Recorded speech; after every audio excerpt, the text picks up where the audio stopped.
ప్రపంచాన్ని శాసించే చమురు సామ్రాజ్యం రష్యా. ప్రపంచ దేశాలన్నింటికీ క్రూడ్ ఆయిల్ సరఫరా చేసే ఆయిల్ సూపర్ పవర్. అలాంటి రష్యా ఇప్పుడు భారతదేశం నుంచి పెట్రోల్ దిగుమతి చేసుకుంటోంది. అవును, మీరు విన్నది నిజం. వినడానికి నమ్మశక్యంగా లేకపోయినా అంతర్జాతీయంగా జరిగిన బిగ్గెస్ట్ ట్విస్ట్ ఇది. రష్యాలో ఉన్న 11 టైమ్ జోన్లలోనూ ప్రస్తుతం ఇంధనం కోసం మైళ్ల పొడవునా క్యూ లైన్లు కనిపిస్తున్నాయి. అక్కడ పెట్రోల్ ధరలు ఆకాశాన్ని తాకుతున్నాయి. అసలు చమురు సముద్రం లాంటి రష్యాకు ఈ ఘోరమైన పరిస్థితి ఎందుకొచ్చింది? యుక్రెయిన్ వేసిన ప్లాన్ ఏంటి? రష్యాను కాపాడడానికి మన దేశం నుండి వెళ్లిన ఆ 2 భారీ షిప్పుల కథ ఏంటి? ఈ ఇంటర్నేషనల్ పొలిటికల్ థ్రిల్లర్ వెనుక ఉన్న అసలు రహస్యాలు ఈ వీడియోలో చూద్దాం.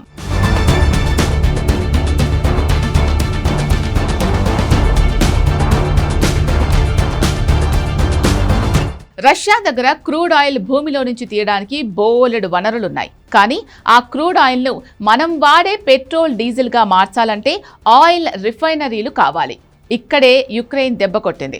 గత కొన్ని వారాలుగా యుక్రెయిన్ దళాలు అత్యాధునిక డ్రోన్లతో రష్యాలోని అతిపెద్ద ఆయిల్ రిఫైనరీలను టార్గెట్ చేసి వరుస పేలుళ్లకు పాల్పడ్డాయి. ఈ దాడుల వల్ల రష్యాలో చమురు శుద్ధి ప్రక్రియ పూర్తిగా దెబ్బతింది. కళ్ల ముందు చమురు నిల్వలు ఉన్నా వాటిని పెట్రోల్గా మార్చే ప్లాంట్లు క్లోజ్ అవ్వడంతో రష్యాలో ఒక్కసారిగా పెట్రోల్ కొరత ఏర్పడింది.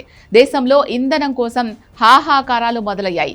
ఈ విషయాన్ని స్వయంగా రష్యా అధ్యక్షుడు వ్లాదిమిర్ పుతిన్ కూడా తన మంత్రుల సమావేశంలో ఒప్పుకున్నారంటే పరిస్థితి ఎంత తీవ్రంగా ఉందో అర్థం చేసుకోండి. ఇలాంటి గడ్డు కాలంలో రష్యాకు నేనున్నానంటూ అండగా నిలిచింది భారతదేశం.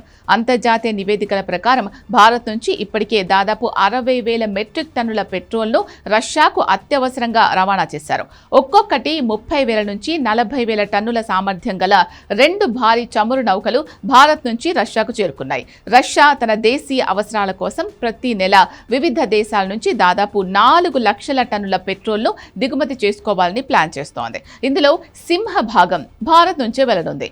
ఈ దిగుమతులను వేగవంతం చేయడానికి, సబ్సిడీలు ఇవ్వడానికి రష్యా పార్లమెంట్ ఏకంగా తన దేశ ట్యాక్స్ కోడ్ను కూడా సవరించుకుంది. అయితే ఈ కథలో మరో బిగ్గెస్ట్ ఇంటర్నేషనల్ ట్విస్ట్ ఉంది.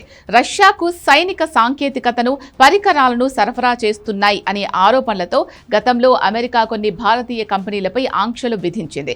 కానీ సరిగ్గా ఇదే టైంలో అమెరికా ప్రభుత్వం కీలక నిర్ణయం తీసుకుంది. హైదరాబాద్కు చెందిన ఆర్ఆర్జీ ఇంజనీరింగ్, లోకేష్ మిషన్స్, అహ్మదాబాద్కు చెందిన గెలాక్సీ బేరింగ్స్ మరియు ఢిల్లీకి చెందిన శౌర్య ఏరోనాటిక్స్ అనే 4 భారతీయ కంపెనీలను అమెరికా తన ఆంక్షల బ్లాక్ లిస్ట్ నుంచి పూర్తిగా తొలగించింది. ఇది అంతర్జాతీయ డిప్లొమసీలో భారత్ సాధించిన దౌత్య విజయం అని చెప్పక తప్పదు.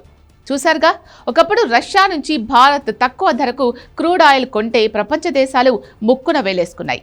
కానీ ఈ రోజు అదే రష్యా మన దగ్గర పెట్రోల్ కొనే పరిస్థితి వచ్చింది. కాలం ఎప్పుడూ ఒకేలా ఉండదు అంటే ఇదేనేమో.